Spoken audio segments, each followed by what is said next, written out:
तुलसी विश्वकर्मा, शायद नाम गलत लिखा है ना, तुलसी विश्वकर्मा होगा या तो तुलसी। उनका सवाल है कि गुरुजी हनुमान जी को तो मुक्ति हो गई है, लेकिन एक भाई ने पूछा कि उस उनके शरीर का क्या हुआ, कहीं पर कोई प्रमाण है क्या। देखो, हनुमान जी को मुक्ति मिल गई है, इसमें कोई शक नहीं है,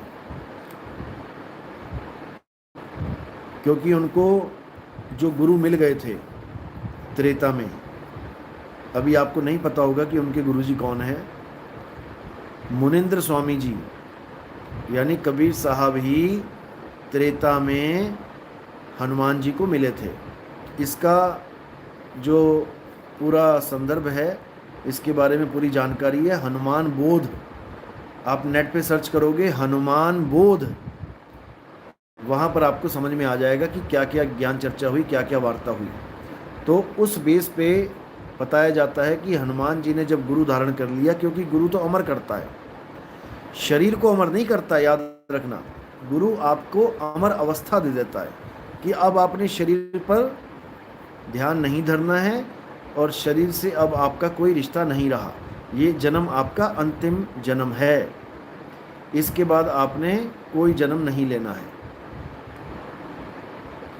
तो जब हनुमान जी को बोध हुआ असली राम का, देखो राम जो कबीर साहब ने बताए हैं, लोग कहते हैं कि कबीर साहब राम जी के पुजारी थे, इसमें कोई शक नहीं है कि कबीर साहब राम जी के पुजारी थे, लेकिन कौन से राम जी के, यहाँ पर दिक्कत हो जाती है जब समझ में आता है। तो एक वाणी में आता है हमरो राम दशरथ सुत नाही, कि हमरा जो राम है, हमारा जो राम है वो दशरथ का सुत नहीं, वो राजा राम नहीं है, क्योंकि मेरा जो राम है वो सृष्टि बनने से पहले का राम है, जब दुनिया भी नहीं बनी, जब कोई युग भी नहीं था, जब समय नहीं था, तब भी मेरा राम था। और ये जो दशरथ पुत्र राम हैं, ये तो त्रेता में आए हैं। तो यहाँ पर बताया जाता है कि 4 राम की बात होती है। साहिब कहते हैं, समझा रहे हैं कि मेरा कौन सा राम है, मेरी वाणियों में जो राम आता है वो राम क्या है, और जहाँ राम का नाम आता है वो नाम क्या है। तो साहिब क्या कहते हैं कि एक राम दशरथ का बेटा, एक राम घट घट में बैठा, एक राम का सगल पसारा, और एक राम तीनों से न्यारा। जो पहला राम है वो दशरथ का बेटा यानी शरीर रूपी राम है। मैं शरीर रूपी राम की बात नहीं करता, देही की बात नहीं करता।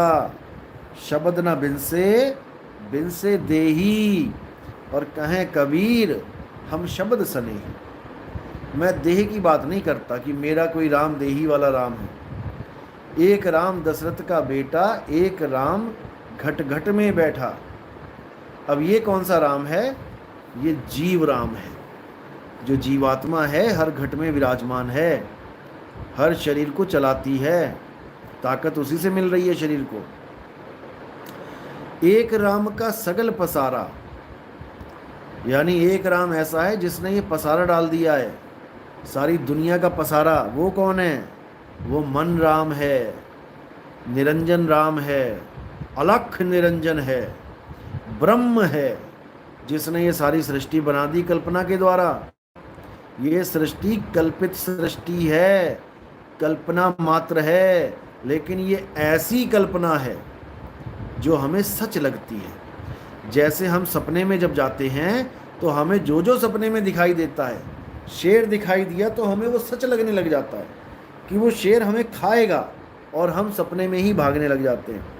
हम एक बार भी नहीं सोच पाते कि ये तो एक सपना मात्र है, तो नकली है, मेरा शरीर तो मेरे घर में बेड पे पड़ा है, उसको ये शेर कहाँ से खा जाएगा।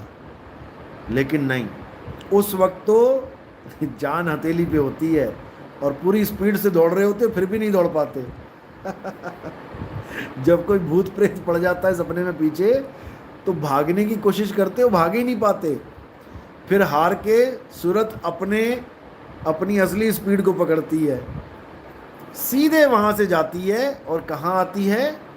अपने उस शरीर में जहां वो सो रही है। एकदम भागती है सूरत वहां से और सीधे अपने जागृत अवस्था में आ जाती है।